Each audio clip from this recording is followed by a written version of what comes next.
साथियों नमस्कार। आज पुनः हाजिर हैं हम आपके सामने एक नई वीडियो लेकर, जिसका आज टॉपिक है समास। हिंदी सब्जेक्ट का एक ग्रामर पोर्शन का हमारा टॉपिक जो है वो समास। इसके पहले हमने पढ़ा था पद क्या होते हैं, ठीक है, वर्ड क्या होते हैं। आज हम पढ़ेंगे समास के बारे में और उनके बारे में विस्तृत जानकारी भी लेंगे और एक शॉर्ट नोट्स की तरह हमने बनाया हुआ है। चाहे तो आप स्क्रीनशॉट भी इसका ले सकते हैं। इसको ध्यान रखने के लिए आपको हमने बहुत शॉर्ट तरीके से बना दिया है, छोटा सा बना दिया है। तो आइए देखते हैं, ठीक है। सबसे पहला समास जो है, समास दो या दो से अधिक शब्दों के मेल को जो है वो क्या कहते हैं, समास कहते हैं। दो या दो से अधिक शब्दों के मेल को समास कहते हैं। अर्थात यहाँ पर जो शब्द होंगे दो पदों के होंगे, शब्द जो होंगे वो दो शब्दों से मिलकर बने होंगे या दो पदों से मिलकर बने होंगे, जिसमें कभी कभी क्या होता है कि एक पद प्रधान होगा, दूसरा पद गौड़ होगा, या दोनों पद प्रधान होंगे, या कभी कभी पहला पद गौड़ होगा, दूसरा पद प्रधान होगा। इस तरह से शब्दों के बारे में हम देखेंगे कि इसमें कौन सा समास है, उसको पहचानने की कोशिश करेंगे। आइए देखते हैं। पहला हमारा है तत्पुरुष समास। तत्पुरुष समास जिसमें प्रथम पद गौड़ और द्वितीय पद प्रधान होता है। प्रथम पद गौड़ और द्वितीय पद प्रधान होता है। या याद करने के लिए सबसे अच्छा तरीका ये है, शब्द पहचानने में सबसे आसानी आपको ये करेगा कि प्रथम पद विशेषण हो और द्वितीय पद विशेष हो। प्रथम पद विशेषण हो और द्वितीय पद विशेष हो। या तीसरी चीज़, सबसे ज़रूरी चीज़, अगर उसका संधि विच्छेद करना आपको आता है तो कोई माइकल गलत नहीं कर सकता आपका समास। जैसे कि विभक्ति का लोप भी होता है इसमें। सबसे इंपॉर्टेंट चीज़ ये है, इसको ध्यान में रखेंगे, विभक्ति का लोप होता है। एक एग्जांपल लेते हैं, जैसे तुलसीकृत। तुलसीकृत में क्या होता है, तुलसी का जब तुलसीकृत शब्द को उसका जो है अलग अलग करेंगे तो उसका अर्थ आएगा, शाब्दिक अर्थ है तुलसी द्वारा रचित या तुलसीकृत या तुलसी द्वारा कृत, तुलसी द्वारा रचित। यहाँ पर क्या आ गया, एक विभक्ति आ गई, द्वारा। विभक्ति आपको दोस्तों हमको उम्मीद है पता ही होगा, उसके बारे में भी हम एक वीडियो बनाएंगे। विभक्ति जो कभी आपको याद कराया गया होगा कक्षा 6, 7 में, 8 में, कि राम ने कर्ता ने कर्म को करण से संप्रदान के लिए अपदान से अधिकरण ऐसे करके, ठीक है।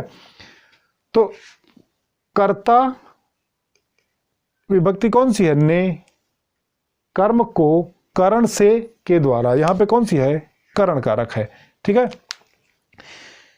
दोनों पदों के बीच एक विभक्ति का लोप रहता है, तो उससे हम पहचान लेंगे कि तत्पुरुष है। अगर विभक्ति का लोप होगा तो तत्पुरुष होगा। रसोई घर, रसोई का घर, ठीक है।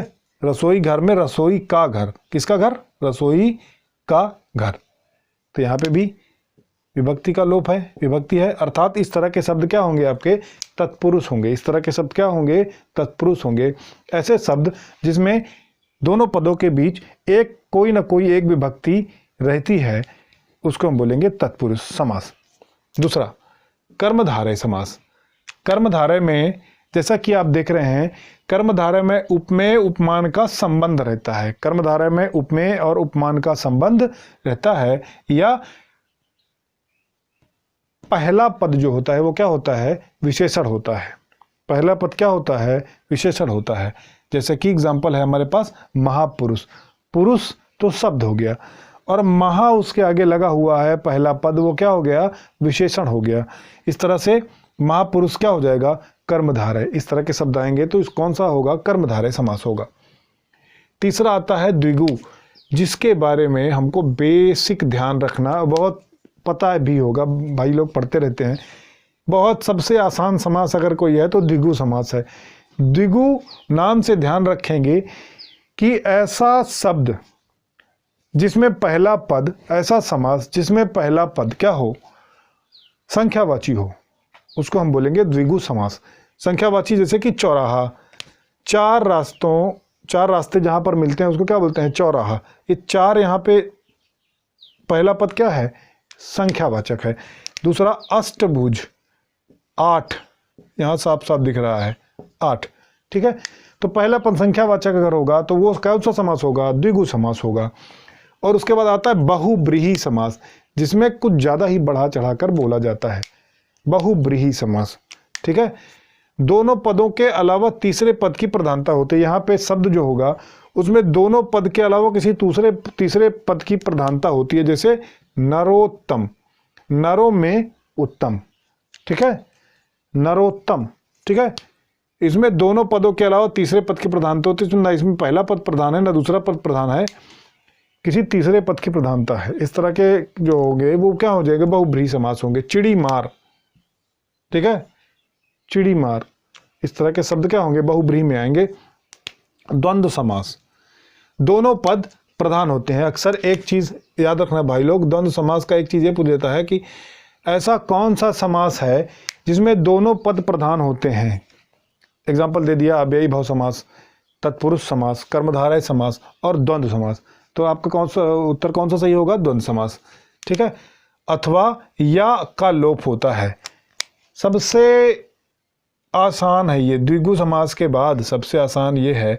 अक्सर इसमें क्या होता है? ये लगा होगा, अर्थात दोनों पद प्रधान होंगे तो इसमें ना ये छोटा है ना ये छोटा है, दोनों पद क्या है? प्रधान है। अथवा या का लोप होता है, माता अथवा पिता, माता या पिता। ठीक है, इस तरह से। तो एक चीज़ ये है, ये तो बहुत ही सिंपल हो गया, इसके बारे में हमको ज़्यादा दिक्कत नहीं है। ये बहुत ज़्यादा आसान हो गया, इसके बारे में कोई दिक्कत नहीं है।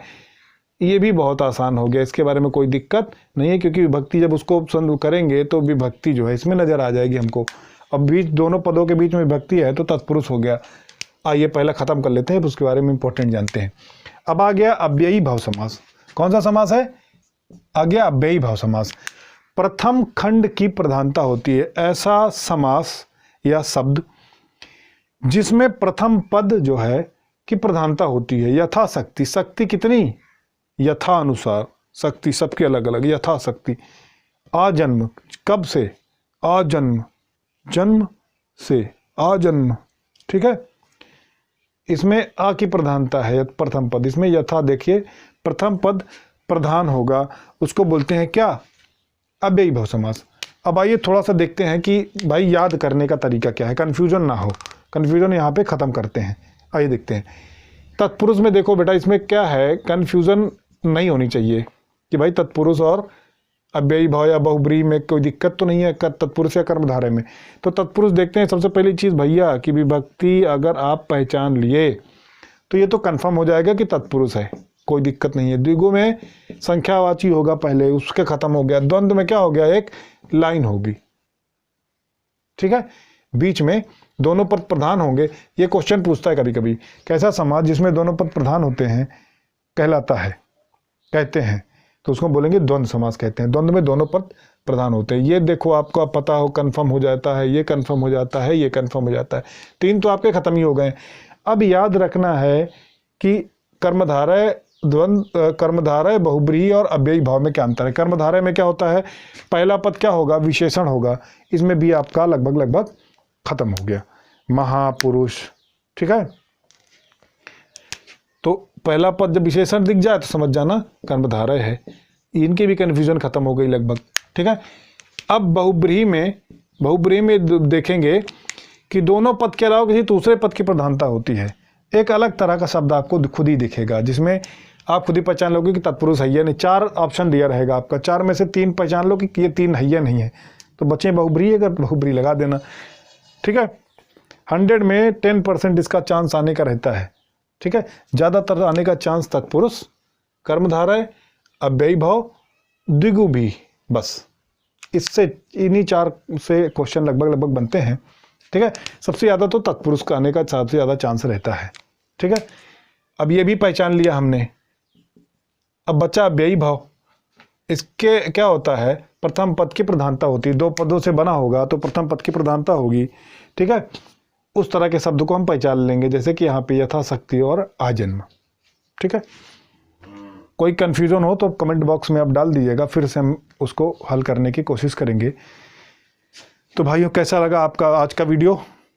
होपफुली, मतलब आशा है हमको कि आप लोग को समझ में आया होगा अच्छे तरीके से, और उम्मीद है कि समाज से जितने भी क्वेश्चंस आएंगे वो लगभग आपके हल हो जाएंगे।